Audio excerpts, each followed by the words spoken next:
साथियों नमस्कार। सभी का आरटीएम इंस्टीट्यूट के यूट्यूब चैनल में आप सभी का एक बार फिर से स्वागत है। जैसा कि मैंने पिछले वीडियो में आपको जो वृत्तामुखी और अवृत्तामुखी पढ़ाए थे उसमें मैंने बोला था कि स्वरों के बारे में जो मैं पढ़ा रहा था उसमें मैंने 6 प्रकार से स्वरों के बारे में बताया था कि मुख्य के आधार पर, जी प्रत्यय के आधार पर, उच्चावधि के आधार पर सारे वर्णन मैंने किए थे। उसी में कुछ टॉपिक थोड़ा सा स्वरों का रह गया है जिसको आज हम पूरा करेंगे। इसके बाद हम सीधा व्यंजनों पे चलेंगे। इसके बीच मुझे आपसे 2 मिनट बात करनी है। अभी बहुत सारे लोग कमेंट में कह रहे थे कि लाइट का थोड़ा इश्यू है। हाँ, तो मैं उसको और बेटर करने की कोशिश करूँगा कि लाइट और अच्छी हो जाए जिससे आपको सबको विजुअल अच्छा दिखाई देने लगे। इसके बीच आपका अभी टेट का एक अपडेट है, एमपी टेट का, जिसमें कई लोगों को कहीं न कहीं जानकारी नहीं होगी या बहुत सारे लोगों को जानकारी होगी भी, लेकिन इसमें अपडेट ये है कि ईएसबी ने अभी जो पिछली परीक्षाओं को जो कैलेंडर डाल रखा था उसको हटा दिया है और उसमें कमिंग सून डाल के अपडेट में डाल दिया है। तो मेरे अंदाज में मैं इस पर एक अलग से वीडियो बना दूंगा, लेकिन मेरे अंदाज से जो भी अगस्त तक जो परीक्षाएं थी वो सारी हटा दी गई हैं। अगस्त में एक परीक्षा डाली है शायद उप समूह करके, जो इसमें कृषि विस्तार अधिकारी की जगह है, वो जगह डालकर अगस्त में पेपर कराएंगे। इसके बाद जगह हटा दी है, तो मेरे अंदाज से वो जगह अब लगभग दिसंबर तक मुझे लग रहा है सारे पेपर को हटाने की प्रक्रिया चल रही है, क्योंकि नया परिवर्तन होने वाला है। तो अपन स्टार्ट करते हैं। इसके लिए मैं 2 मिनट का 1 मिनट का वीडियो बना के आपको अभी जरूर शेयर करूंगा आप सबके बीच में बहुत जल्द। लेकिन हम स्वरों के बारे में जो पढ़ रहे थे उसी में हम आगे स्वरों का जो शेष भाग है, जो स्वर पढ़ रहे थे उसमें आपका जो शेष स्वरों का भाग है उसके बारे में हम पढ़ेंगे।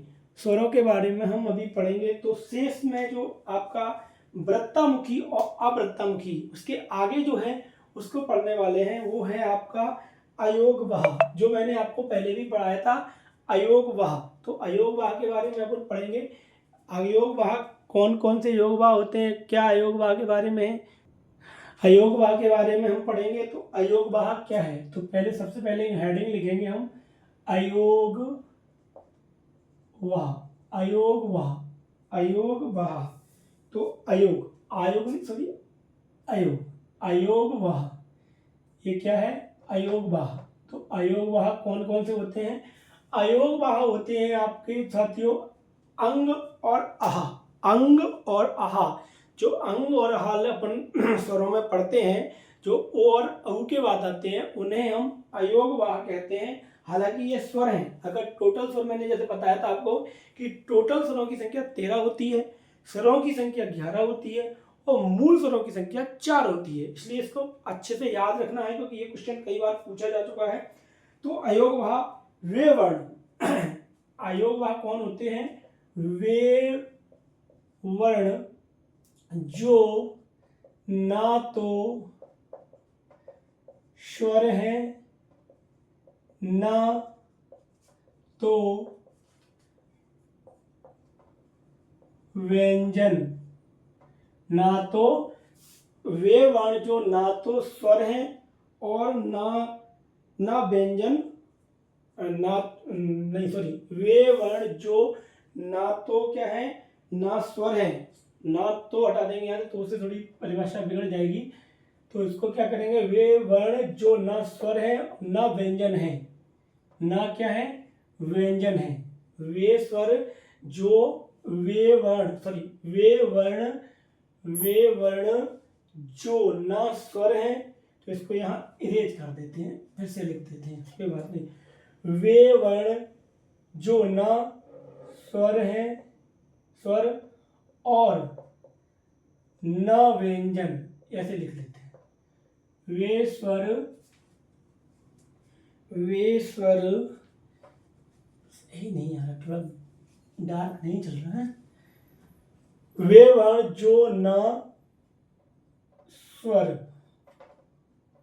ना क्या है, स्वर, न व्यंजन।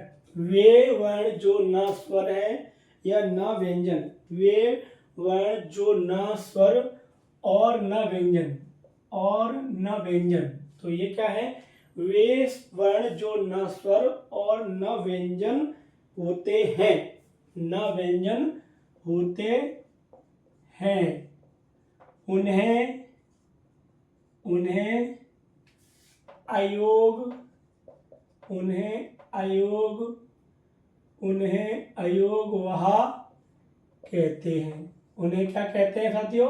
उन्हें अयोगवाह कहते हैं। तो इसकी परिभाषा यहाँ पे सीधी सी है कि अगर आपको स्वरों में अयोगवाह के बारे में पढ़ना है तो इसकी सीधी सी परिभाषा है, वे वर्ण जो न स्वर है, न स्वर और न व्यंजन है, तो उन्हें हम क्या कहते हैं? उन्हें हम अयोगवाह कहते हैं। वे वर्ण जो न स्वर और न व्यंजन होते हैं उन्हें हम अयोगवाह कहते हैं। और अयोगवाह जो है वो आपके दो होते हैं, जैसे मैंने आपको बताया भी था एग्जाम्पल में। इसमें अंग और आहा। अंग और आहा, अंग और आहा क्या है? इसके उदाहरण हैं। अंग और आहा अंग और आहा इसके क्या है? उदाहरण हैं। अंग और आहा इसके उदाहरण हैं। अंग और आहा इसके उदाहरण हैं। तो दो कौन होते हैं? अयोगवाह होते हैं। आगे इसके बाद आता है एक, इसमें और पूछा जाता है कि अयोगवाह जो हैं वो दो प्रकार के होते हैं। अयोगवाह कैसे होते हैं?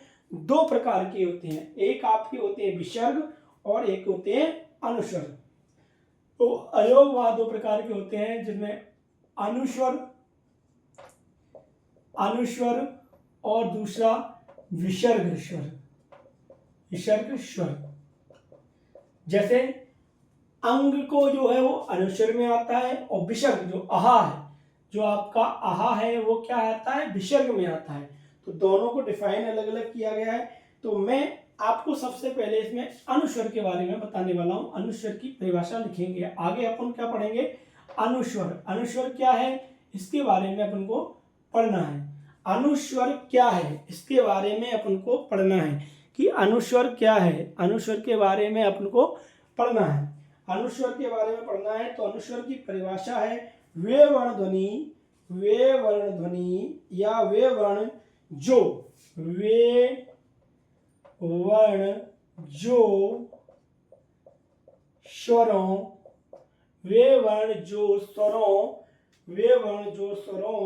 के बाद आते हैं। वे वर्ण जो स्वरों के बाद आते हैं।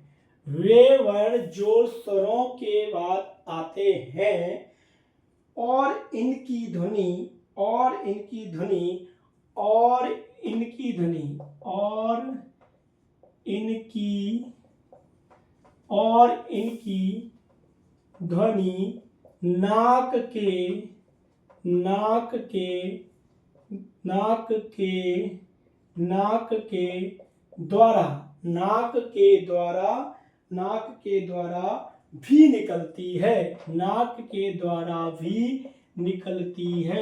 नाक के द्वारा भी निकलती है। नाक के द्वारा भी निकलती है। उन्हें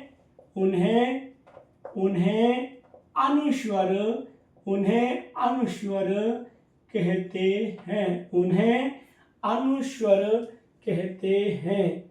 उन्हें क्या कहते हैं? उन्हें अनुस्वर कहते हैं, जिसमें आपके एग्जाम्पल अभी हम आपको बताने वाले हैं। तब तक आप एक बार परिभाषा को फिर से समझ लीजिए। अनुस्वर क्या है? तो वे वर्ण जो स्वरों के बाद आते हैं, जैसे अंग और आहा ज्यादातर स्वरों के बाद ही आते हैं, और साथ में इनकी ध्वनि नाक के द्वारा भी निकलती है। इन्हें क्या कहते हैं? इन्हें हम अनुस्वर कहते हैं। जैसे अभी मैं इसका एक एग्जांपल लिखने वाला हूं, आपको समझ में आ जाएगा। जैसे रंग, भंग, चंग, संग, ढंग, बहुत सारे शब्द हो सकते हैं। इसमें आप आदि शब्द भी लिख देंगे तो बहुत सारे शब्द हो जाएंगे आदि। तो इतने सारे शब्द मैंने लिखे हैं, तो इसमें देखेंगे अपन बोल के। एक बार आप रंग बोल के देखिए। रंग ऐसा लग रहा है नाक के स्वर से आवाज आ रही है कि रंग में जो अपन बोल रहे हैं वो आपको नाक का स्वर सुनाई दे रहा है। क्या सुनाई दे रहा है? नाक का स्वर सुनाई दे रहा है। रंग, भंग, चंग, तो ऐसा लग रहा है कि ये ध्वनि जो है वो नाक से निकल रही है। इसीलिए इन्हें हम क्या कहते हैं, अनुस्वर कहते हैं। वे वर्ण स्वरों के बाद वे वर्ण जो स्वरों के बाद आते हैं और इनकी ध्वनि नाक के द्वारा भी निकलती है, इसलिए इन्हें क्या कहते हैं, अनुस्वर कहते हैं। दूसरी परिभाषा इसी में है आपकी विसर्ग। आपको विसर्ग और लिखना होगा, विसर्ग स्वर, विसर्ग स्वर। दूसरे की परिभाषा क्या है, ये क्या है, अयोग वाह के प्रकार हैं। ये क्या है, ये अयोग वाह के प्रकार हैं। तो अयोग वाह में जो दूसरा प्रकार है वो है आपका विसर्ग। तो वे वर्ण जो अनुस्वर की तरह, वे, इसकी परिभाषा लिखेंगे, वे वर्ण जो अनुस्वर की तरह, वे वर्ण जो अनुस्वर की तरह ही, अनुस्वर की तरह ही स्वर के बाद आते हैं, स्वर के बाद आते हैं।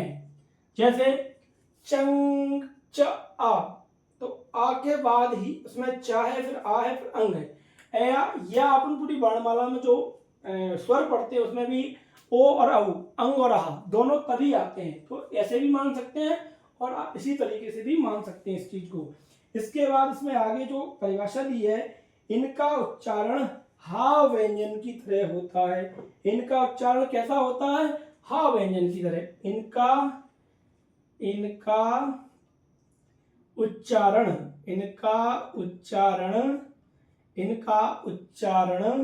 इनका उच्चारण हा हल वाला हा व्यंजन की तरह होता है।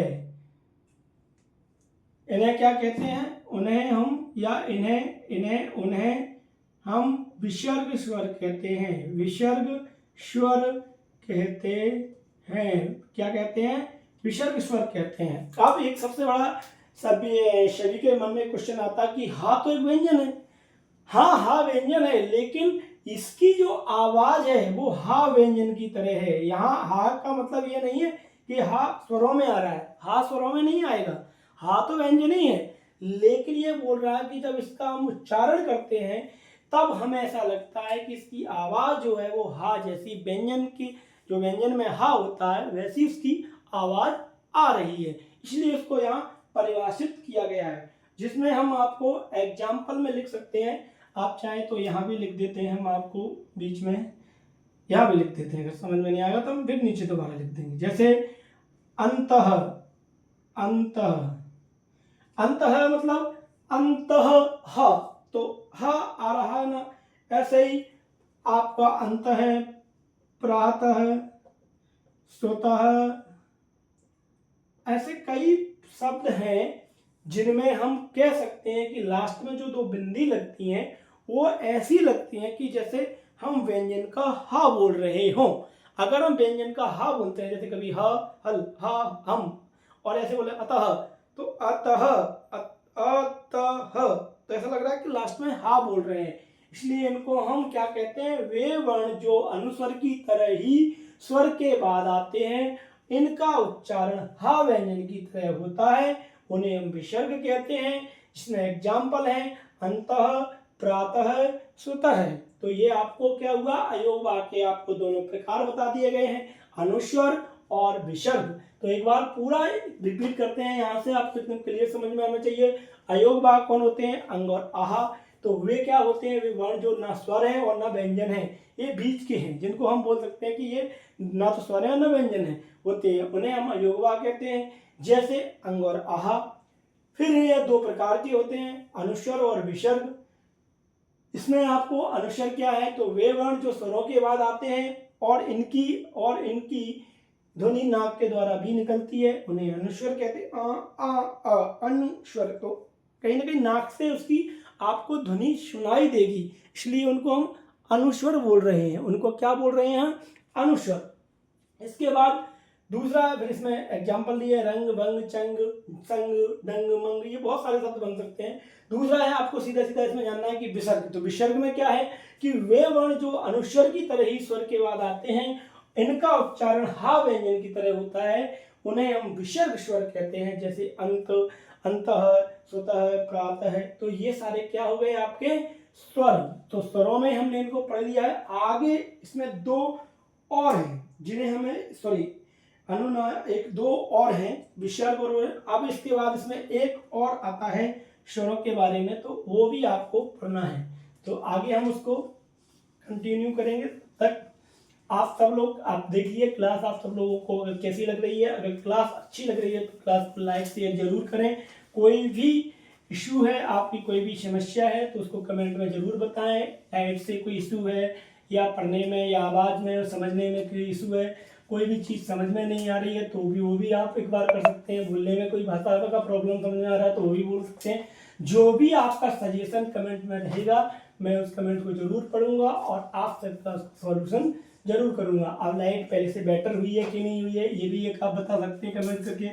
अगर लाइट कम है तो फिर बता देना कि लाइट को थोड़ा और अच्छा किया जा सकता है, तो मैं एक बार फिर प्रयास करूंगा कि लाइट का सिस्टम और अच्छा करूं, क्योंकि अभी शुरुआत है तो हो सकता है कि लाइट आपको उस अपेक्षा में नहीं मिल रही हो। अब इसमें आपने जो पढ़ा था अभी अनुनासिक विसर्ग और अनुस्वर दो पढ़े हैं। अब इसमें एक और आता है अनुनासिक। एक आप में आता है इसमें अनुनासिक, अनुनासिक, अनुनासिक। एक था अभी आपने जो पढ़ा था वो नाक के द्वारा वाला आया था अनुस्वर। अब क्या है अनुनासिक, अनुनासिक स्वर। तो अनुनासिक स्वर कौन कौन से होते हैं इनके बारे में हमें पढ़ना है।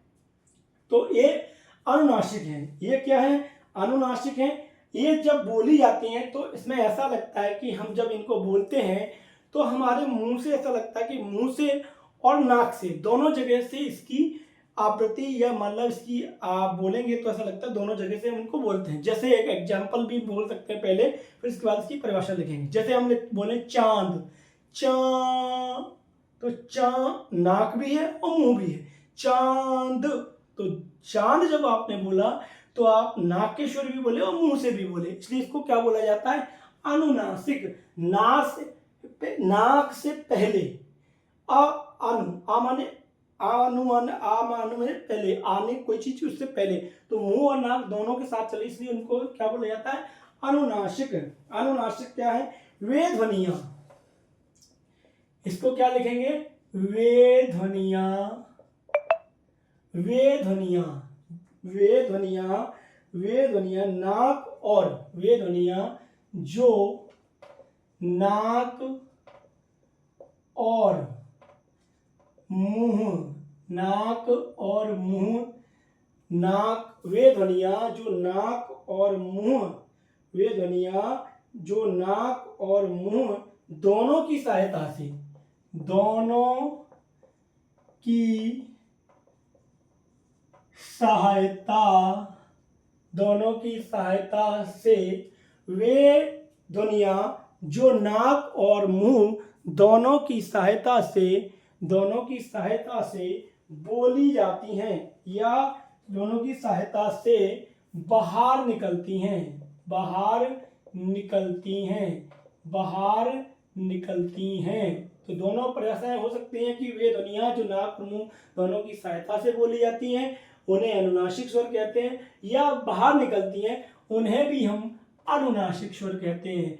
उन्हें भी क्या कहते हैं उन्हें अनुनासिक स्वर कहते हैं। उन्हें अनुनासिक, उन्हें अनुनासिक स्वर, उन्हें अनुनासिक स्वर कहते हैं। उन्हें क्या कहते हैं उन्हें हम अनुनासिक स्वर कहते हैं। अब अनुनासिक स्वर जैसे मैंने अभी आपको इसके एग्जाम्पल भी दिए थे, जिसको आप कई बार कई शब्द बोलते हैं, जैसे आप बोलते हैं आंख, चांद,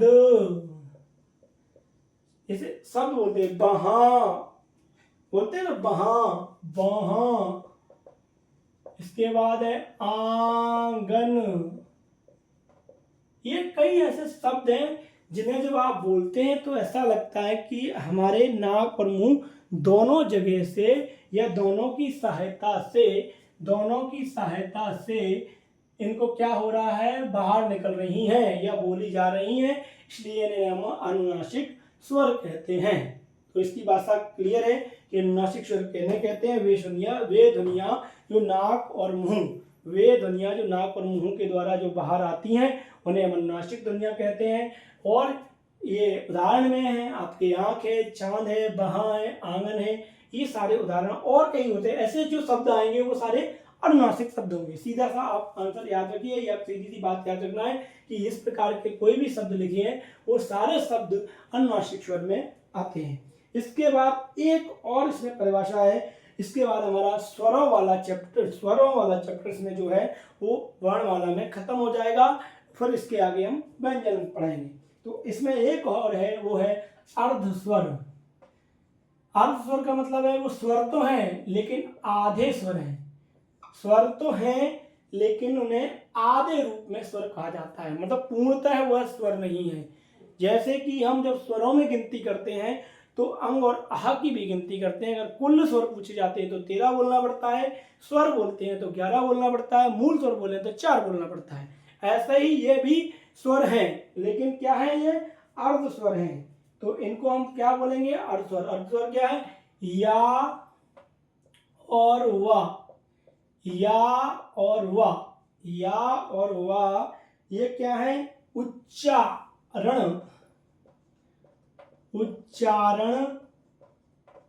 अवरोध, उच्चारण अवरोध के कारण, उच्चारण अवरोध के कारण, उच्चारण अवरोध के कारण, उच्चारण अवरोध के कारण वह स्वर, वह उच्चारण अवरोध के कारण वह स्वर व्यंजन के, स्वर व्यंजन, वह स्वर व्यंजन के, स्वर व्यंजन के बीच का है, बीच का है, बीच का है, स्वर और व्यंजन के बीच का है।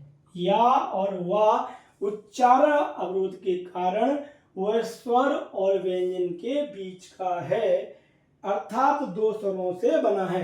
अर्थात क्या है, ये दो स्वरों से बना है, अर्थात यह दो स्वरों से बना है, अर्थात यह दो स्वरों से बना है, अर्थात यह दो स्वरों से बना है। अर्थात क्या है, यह दो स्वरों से बना है। इसलिए इसलिए इसलिए इसलिए इसे इसलिए इसे अर्ध स्वर कहते हैं। इसलिए क्या कहते हैं, इसको अर्ध स्वर कहते हैं। इसलिए हम इसको अर्ध स्वर कहते हैं, इसलिए इसको अर्ध स्वर कहते हैं। अब इसमें एग्जाम्पल तो आपको पता ही चल गए कि उच्चारण अवरोध के कारण वह स्वर व्यंजन के बीच का है, अर्थात यह दो स्वरों से मिलकर बना है, इसलिए इसे अर्ध स्वर कहते हैं। अगर आप इसके एग्जाम्पल लिखना है तो ये भी आप यहाँ सीधे भी लिख सकते हैं, मैंने पहले भी लिख दिया है। या और वाह, ये दो क्या है, अर्ध स्वर है। जैसे य ऐसा लगता है जैसे आ बोल रहे हैं अपन, तो य और आधा भी है क्योंकि आधे हैं, तो जब या और प्लस आ तो ऐसा लगता है वाह और वाह, तो ये दोनों जो हैं जब आप इनमें आ लगा रहे हैं तो ऐसा लगता है कि या और वाह जैसे आधे स्वर के रूप में बोले जाते हों, या आधे स्वर के रूप में आप इन्हें बोलते हैं। तो इसलिए हमको ये बात बिल्कुल क्लियर समझ में आनी चाहिए, कि या और वाह अर्ध स्वर होते हैं। या और वाह अंतस्थ व्यंजन भी, यार अलावा अंतस्थ व्यंजन भी होते हैं, यार अलावा अंतस्थ व्यंजन भी होते हैं। इसलिए इस बात को भी याद रखना है क्योंकि कंफ्यूजन बढ़ता जाता है, फिर बहुत सारे क्वेश्चन हो जाते हैं और हम फिर उसमें कहीं ना कहीं गलतियां करने के बीच में रहते हैं। इसलिए आपका स्वरों का ये चैप्टर है पूरा आज क्लियर हो गया है। कोई भी इससे आपसे संबंधित कोई भी क्वेश्चन, कोई भी प्रश्न अगर है तो आप कमेंट में कर सकते हैं कि मैंने जो पढ़ाया उसमें कोई छूट गया है या कोई गलत पढ़ाया, तो उसको भी आप कर सकते हैं। नेक्स्ट जब इस चैप्टर इस वर्णमाला को जब हम क्लियर करेंगे तो उसके बाद हम इनके क्वेश्चन भी लगाएंगे आपके बीच में। तो इसलिए ध्यान रखना कि बारीकी से हमें से पढ़ना है, क्योंकि ये कम से कम नहीं, हर परीक्षा में 2 से 3 नंबर का हर बार पूछा जाता है, कुछ ना कुछ इसमें से पूछा ही जाता है, चाहे कितनी भी बड़ी एग्जाम हो या छोटी एग्जाम हो। कंपटीशन जहाँ हिंदी आती है वहाँ इससे संबंधित कोई ना कोई प्रश्न जरूर आता है। अगर आप पिछले सारे पेपर उठा लीजिए, वर्णमाला से एक नए क्वेश्चन पूछा ही गया होगा। कोई न ऐसी परीक्षा होगी नहीं होगी जिसमें वर्णमाला से स्वर और व्यंजन में से कोई ना कोई क्वेश्चन नहीं पूछा गया। अगर कोई क्वेश्चन नहीं है तो मैं मानता हूं कि 100% नहीं तो 99% क्वेश्चन आता ही आता है। अगर नहीं आया तो वो एक एरर है, हो सकता है कि कोई दूसरी पाली में पूछा गया हो, लेकिन प्रश्न जरूर आता है। हो सकता है प्रश्न को घुमा के पूछा गया हो, लेकिन प्रश्न जरूर आएगा, इसलिए इसको ध्यान रखें। नेक्स्ट हम इसमें टॉपिक शुरुआत करने वाले हैं व्यंजन। तो अभी साथियों व्यंजन स्टार्ट कर रहे हैं हम। टॉपिक है इसमें आगे जो हम पढ़ने वाले टॉपिक है वो है व्यंजन। तो आगे हम क्या पढ़ेंगे, स्वरों वाला टॉपिक पूरा हो चुका है और आगे जो हम इसमें पढ़ने वाले हैं वो है व्यंजन। तो साथियों व्यंजन क्या होते हैं, वे ध्वनियां जो दूसरों की सहायता से या वे ध्वनियां जो दूसरी ध्वनियों की सहायता से बोली जाती हैं उन्हें हम व्यंजन कहते हैं। या तो ये बोल सकते हैं कि वे ध्वनियां जो दूसरों की सहायता से बोली जाती हैं उन्हें हम व्यंजन कहते हैं, या वे ध्वनियां जो दूसरी ध्वनियों की सहायता से बोली जाती हैं उन्हें भी हम व्यंजन कहते हैं। तो इसकी एक परिभाषा है, आपको मैं एकदम सटीक परिभाषा लिखाने जा रहा हूं। तो आप व्यंजन की परिभाषा लिखिए, हेडिंग यहाँ दे देते हैं आपको व्यंजन, वैसे तो वहाँ लिखा है लेकिन अगर आपको कंफ्यूजन है तो यहाँ भी व्यंजन है। वे ध्वनियां जो दूसरी ध्वनि की सहायता से बोली जाती है,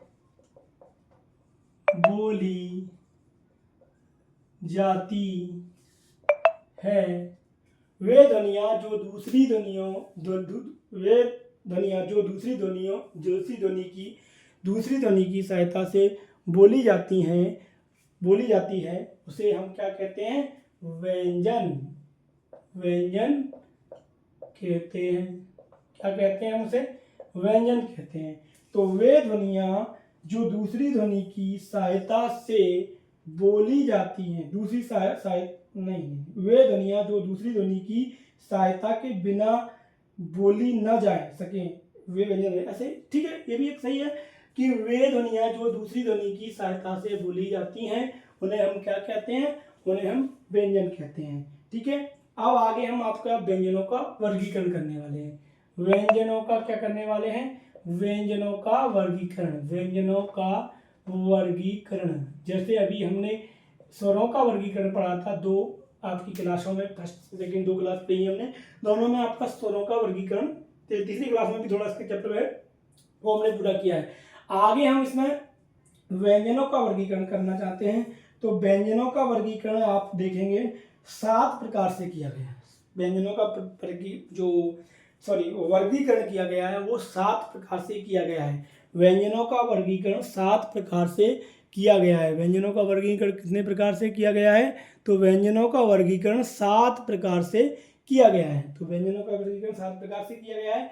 तो एक बार लिखते हैं कौन कौन से प्रकार हैं। एक पहला नंबर है इसमें स्पर्श व्यंजन। पहला कौन सा है, स्पर्श व्यंजन। पहला है स्पर्श व्यंजन। इसके बाद दूसरा है स्पर्श संघर्षी व्यंजन। दूसरा कौन सा है, स्पर्श संघर्षी व्यंजन। तीसरा इसमें है आपका स्पर्शी संघर्षी व्यंजन हो गया। फिर है संघर्षी व्यंजन। तीसरा कौन सा है, संघर्षी व्यंजन। इसके बाद है इसमें, इधर लिखते हैं चौथा आपका कौन सा है, चौथा आपका है नासिक व्यंजन। नासिक्य, इसको आधा लिख देते हैं तो ये भी एक नासिकी हो जाता, नासिक्य। और इसको ऐसे भी आधा नासिक्य व्यंजन, दोनों तरीके से आप लिख सकते हैं। पांचवा इसमें जो आपको पढ़ाया जाएगा वो है लुंठित व्यंजन। क्या है? लुंठित व्यंजन। पांचवा कौन सा है? लुंठित, लुंठित व्यंजन। और छठवा आपका जो है वो है पार्श्विक व्यंजन। पार्श्विक, पार्श्विक, सॉरी, इसको पार्श्विक, पार्श्विक क्या है? ये पार्श्विक व्यंजन है। ये क्या है? पार्श्विक व्यंजन है। पार्श्विक व्यंजन, पार्श्विक,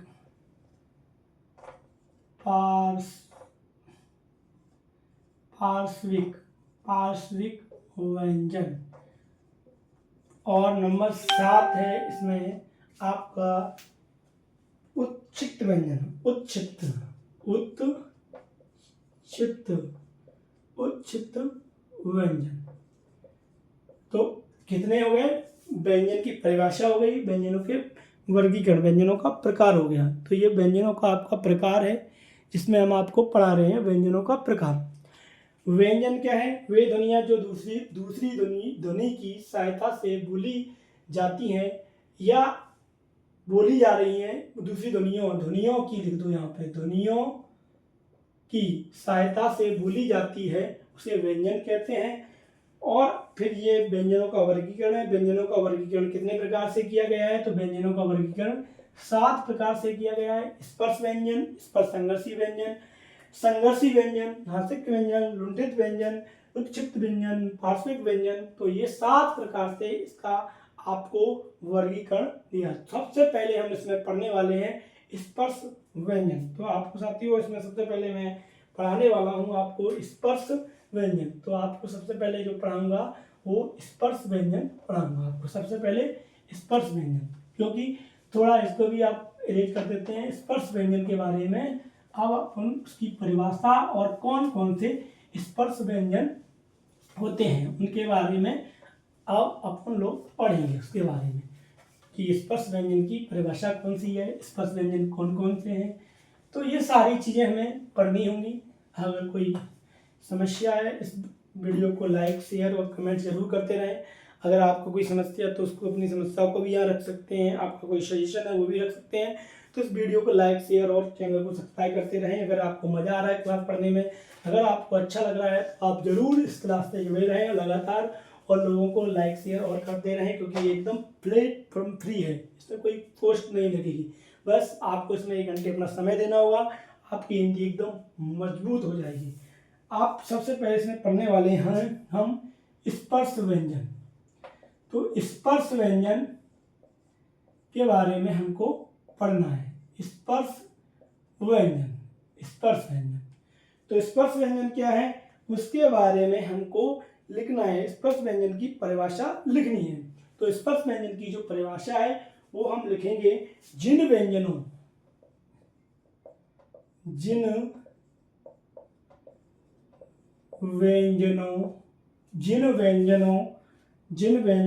के उच्चारण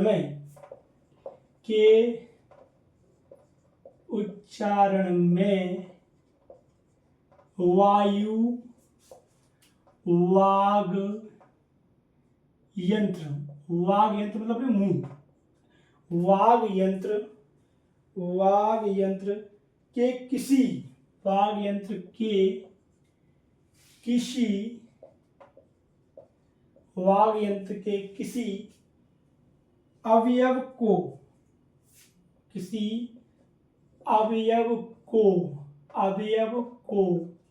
को क्या करती है? अवयव को स्पर्श करती है, या अवयव को स्पर्श करती, इसको यहाँ लिखते हैं, अवयव को स्पर्श करती हुई बाहर, अवयव को स्पर्श करती हुई बाहर निकलती है, बाहर निकलती है। उन्हें क्या कहते हैं? उन्हें हम स्पर्श व्यंजन कहते हैं। उन्हें हम क्या कहते हैं?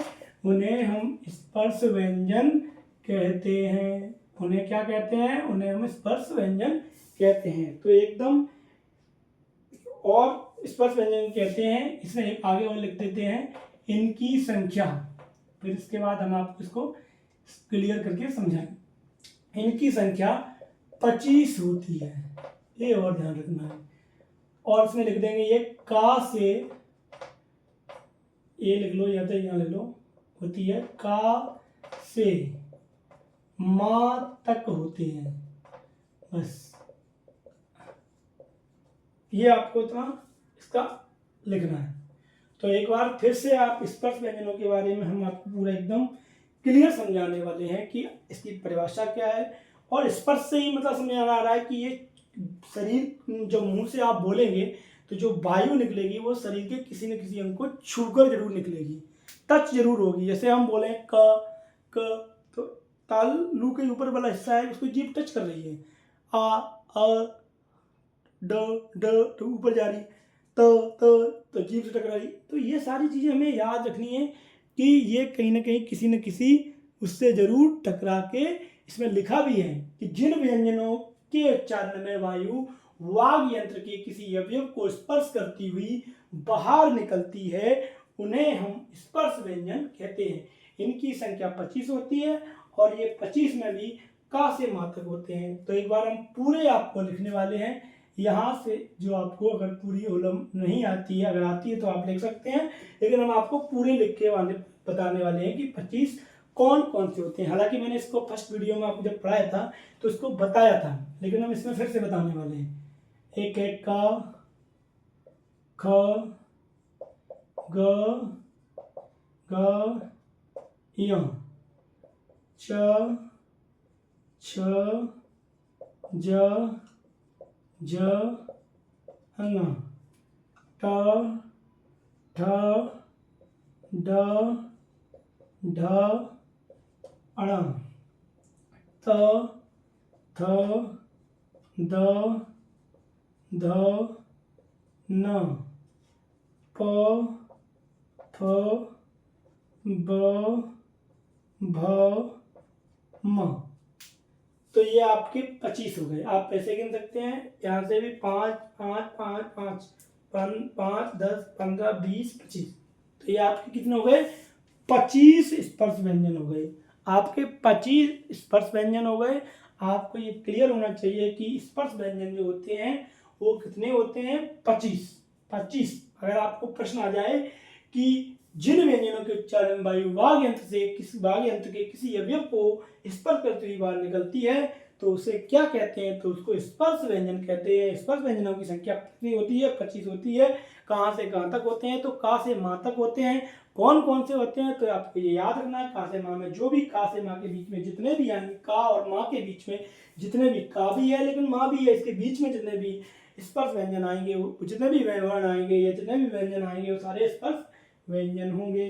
तो आगे इसमें दूसरी परिभाषा हमको लिखनी है और हो सकता है कि इस क्लास की वो लास्ट परिभाषा वो नेक्स्ट क्लास में हम आगे का बचा हुआ आप सबके बीच में पूरा करेंगे, जल्द से जल्द पूरा करेंगे। लेकिन देखते हैं कितना होने वाला है, वो हम करते हैं।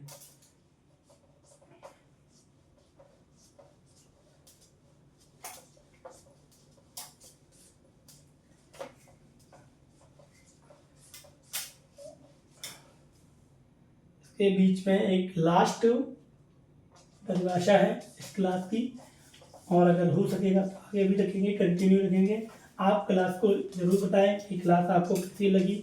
अगर अच्छी लगी है तो लाइक और शेयर जरूर करें और मेरे साथ जुड़े रहने के लिए चैनल को सब्सक्राइब करें। ज़्यादा से ज़्यादा लोगों को मेरे साथ लाने के लिए आप सबका धन्यवाद रहेगा कि आप सब लोग बताएं कि हाँ सर बढ़िया पढ़ाते हैं। कोई त्रुटि है तो आप ये भी बता सकते हैं कि आपके सर पढ़ाने में थोड़ी त्रुटियाँ हैं, तो मैं उनको भी सुधार करूँगा। लास्ट, और मेरे इसकी लास्ट नहीं है, मेरे सेशन की लास्ट है। इसमें दूसरी आपको पढ़नी पड़ेगी जो आपने पढ़ी थी कि इसमें स्पर्श व्यंजन। अब दूसरा इसमें है स्पर्श संघर्षी। स्पर्श स्पर्श संघर्षी स्पर्श संघर्षी, स्पर्श संघर्षी व्यंजन। तो इसकी परिभाषा लिखनी है आपको। स्पर्श संघर्षी व्यंजन किसे कहते हैं? आप सबका अगर रिस्पॉन्स अच्छा रहा तो मैं आप सबके बीच में 1 मिनट के बीच में बात करना चाहूँगा। आप सब लोग अगर मेरी क्लास को बहुत अच्छे से देखते हैं, मेरा बहुत अच्छा सपोर्ट करते हैं, तो मैं निश्चित ही आप सबके बीच पर्यावरण या स्टैटिक जीके जो आपको ज़रूरत हो, या एमपी जीके, 3 में से कोई भी क्लास जो आप चॉइस कर लें। अगर टेट के लिए है तो आप जहाँ तक है पर्यावरण चॉइस करेंगे, और आपको एमपी की और जीके का जो वेटेज बनने वाला है उसके आधार पर पढ़ना है। तो मैं वैसे अपने इंस्टाग्राम चैनल पर आप सबके DM स्टूडेंट के नाम से इंस्टाग्राम चैनल, वहाँ डेली एक क्वेश्चन आपको जीके से एक नहीं बल्कि इसमें बहुत सारे अंदर भी क्वेश्चन रहते हैं, लेकिन एक क्वेश्चन क्विज के तौर पर मैं स्टार्ट कर चुका हूँ।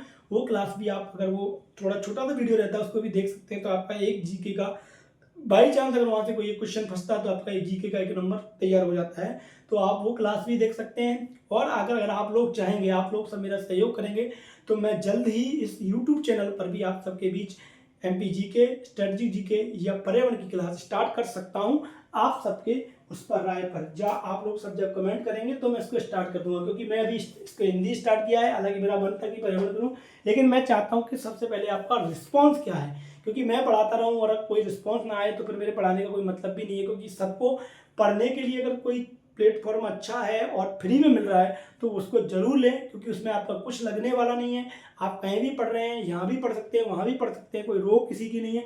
लेकिन अगर कंटेंट अच्छा है, फुल नोट्स के साथ आपको पढ़ाया जा रहा है, क्योंकि यूट्यूब पे इतने सारे चैनल हैं लेकिन कोई भी आपको फुल नोट्स के साथ नहीं पढ़ाता है, लेकिन DM इंस्टीट्यूट भिंड आपको बिल्कुल फ्री में ये चीज़ पढ़ा रहा है। तो आप अगली परिभाषा जो मैंने बोली थी कि स्पर्श संघर्षी व्यंजन, तो इनकी प्रति परिभाषा आपको लिखनी है कि जिन व्यंजनों के उच्चारण में जिन व्यंजनों के उच्चारण में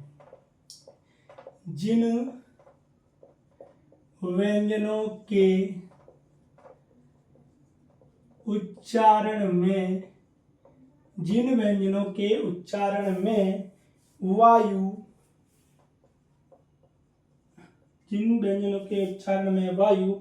कुछ घर्षण, संघर्ष ही लिखा तो उससे समझ में आ रहा है कि कोई संघर्ष हो रहा होगा जरूर। कुछ घर्षण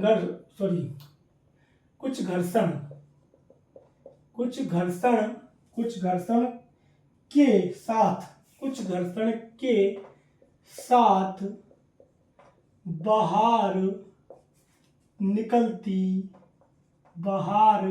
निकलती है। क्या करती है कि जिन व्यंजनों के उच्चारण में वायु कुछ घर्षण के साथ बाहर निकलती है, उन्हें क्या कहते हैं? निकलती है स्पर्श संघर्षी व्यंजन कहते हैं। तो इन्हें क्या कहते हैं साथियों? इन्हें हम स्पर्श संघर्षी व्यंजन कहते हैं। तो अब आपके बीच एक कंफ्यूजन पैदा हो सकता है कि अभी मैंने जो पढ़ाया था उसमें कि का से लेकर मा तक, जो मैंने पढ़ाया आपको का से लेकर मा तक, क्योंकि मैं अभी एग्जाम्पल लिखूंगा तो आपको वो कंफ्यूजन आएगा और आप सबके बीच में एक सवाल भी आएगा कि कहीं ना कहीं एक कैसे हो सकता है। तो मैं पहले उसका एग्जाम्पल लिख रहा हूँ। तो पहले एक बार फिर से रिवीजन करते हैं कि स्पर्श संघर्षी व्यंजन किसे कहते हैं? जिन व्यंजनों के उच्चारण में वायु कुछ घर्षण के साथ बाहर निकलती है उसे स्पर्श संघर्षी व्यंजन कहते हैं। तो इसके एग्जाम्पल आपको जो लिखने वाले हैं, तो एग्जाम्पल जो आपको लिखने वाले हैं वो है चा, छा, जा, झा और यहाँ। चा, छा, जा, यहाँ। अब सबसे पहले सबके लोगों के दिमाग में एक ही प्रश्न आया होगा कि सर ये तो आपके स्पर्श व्यंजन थे, फिर आपने इन्हें स्पर्श संघर्षी व्यंजन कैसे कह दिया? ये स्पर्श व्यंजन भी हैं, ये सही बात है, लेकिन ये स्पर्श संघर्षी व्यंजन भी हैं, क्योंकि आप इनको बोल के देख सकते हैं। जैसे चो, छो, जो, तो ऐसा लग रहा है कि जब मुंह से अपन बोल रहे हैं तो जो अपनी वायु निकल रही है वो कहीं ना कहीं रगड़ते हुए निकल रही है, घर्षण करते हुए निकल रही है, जैसे जीभ टकराएगी। चो, छो, जो, झो। तो ये क्या है कि इनको इसलिए हम स्पर्श संघर्षी व्यंजन भी कहते हैं। इसलिए आपको इसे याद रखना है कि कभी कभी तो कई लोगों के दिमाग में आएगा, सर ये वहाँ पूछ लिया जाए तो वहाँ पूछा जाएगा तो स्पर्श व्यंजन हो जाएंगे, और यहाँ पूछा जाएगा तो स्पर्श समर्थी व्यंजन हो जाएंगे। मिक्स करके क्वेश्चन कभी नहीं आता है, क्योंकि वो इतना कन्फ्यूजन वो खुद भी नहीं कर सकते। क्योंकि अगर एमपी टेट या एमपी की जो परीक्षाएं होती है वहाँ तो खुद ही इतने लफड़े में होते हैं कि वो आपको इतना लफड़ा देना नहीं चाहते, क्योंकि अगर कोई भी लफड़ा देंगे तो क्वेश्चन पेपर से बाहर हो जाएगा। इसलिए हाँ, वो जानबूझ के ये जरूर कर सकते हैं, क्योंकि अगर उनको लगता है कि इस क्वेश्चन को हटा के या इस क्वेश्चन का कुछ करके हमको फायदा होने वाला है तो वो जरूर कर सकते हैं, लेकिन वैसे नहीं करेंगे। तो साथियों, आज की जो क्लास है हम यहीं इसको वाइंड अप करेंगे, यहीं इसको खत्म करेंगे। आपको क्लास कैसी लगी? अगर क्लास आपको अच्छी लगती तो उसको लाइक शेयर जरूर करें। और मैं आपसे फिर एक बार कहूँगा कि आपका कोई भी सजेशन रहता है तो आप जरूर इसमें अपनी राय देते हुए कमेंट्स करें। जैसे कि मुझे पिछले वीडियो में मुझे ऐसा जानकारी मिली है कि कुछ लोगों ने मुझ पर इस पर कहा है कि आपके यहाँ लाइट थोड़ा कम है तो लाइट के सुधार किया जाए, तो मैंने उसको और बेटर करने की कोशिश की है। हो सकता है अभी भी कोई लाइट का अगर इशू है तो आप फिर से एक बार कमेंट कर सकते हैं। और मैंने जो आपसे सबसे पूछा था कि मैं अगली नेक्स्ट क्लास किसकी स्टार्ट करूं, तो आप सबको इसका जवाब कमेंट्स में देना है कि मैं, अगर आप लोग बोलते, मैंने आपको 3 ऑप्शन दिए हैं, एमपी जी के, स्ट्रेटजिक जी के, और आप चाहेंगे तो मैं आप सबके बीच पर्यावरण की क्लास भी स्टार्ट कर सकता हूँ। अगर टेट वाले हैं तो जहाँ तक मुझे पता है कि पर्यावरण के बारे में ही बोलेंगे, और बाकी परीक्षाओं के लिए तो आप, वैसे जीके भी ऐसी है कि एमपी जी के भी कोई क्वेश्चन उसमें चले जाते हैं, उससे कोई दिक्कत नहीं है। लेकिन आप जो लोग राय देंगे, हाल फिलहाल मैं अभी स्टार्ट नहीं कर रहा हूँ, लेकिन आप सबके कमेंट्स का मुझे इंतजार रहेगा। सभी को मेरा राम राम, राधे राधे, जय सिया राम। सभी को आपको क्लास के बारे में जरूर बताते रहना है। मैं अपनी कोशिश कर रहा हूँ कि आपको फुल नोट के साथ पूरी एकदम विधिवत क्लास, एकदम फ्री क्लास आप सबको दूँ। तो आप सब मेरा सहयोग करें। आप सबसे मेरी इतनी विनती रहेगी कि मैं आपके लिए इतना प्रयास कर रहा हूँ, इस गर्मी में भी बिना पंखे के साथ आपको क्लास पढ़ा रहा हूँ, तो आप सब लोग भी मेरा सहयोग करें। आपको सहयोग करने में 2 ही काम करने हैं, मैंने बोला, एक लाइक और शेयर करना है, दूसरा आपको इस चैनल को सब्सक्राइब करना है और ज़्यादा से ज़्यादा लोगों को ये क्लास के बारे में बताना है। आप सभी के लिए मेरा धन्यवाद। आप सब लोग जहाँ भी रहें, अच्छे रहें, मस्त रहें, स्वस्थ रहें और अपनी पढ़ाई को और बेहतर करते रहें। एमपी टेट का जो अभी अपडेट है या ईएसबी का जो कैलेंडर अपडेट है, उसके लिए मैं एक छोटा सा 2 मिनट का वीडियो आप सभी के बीच बहुत जल्द शेयर करने वाला हूँ। उसमें कुछ नहीं है, थोड़ा सा उन्होंने परिवर्तन किया है। तो मेरा जो अनुमान है कि अब लगभग इसके साल में कोई परीक्षा मुश्किल है, ये जो परीक्षाएं भी तो उन्होंने दे दी हैं, इनके बाद मुश्किल कोई परीक्षा करा दें। अगर करानी होगी तो वो ज़्यादातर जो भी परीक्षाएं होंगी वो 27 के लिए जा सकती हैं। इसके लिए आप सभी को धन्यवाद।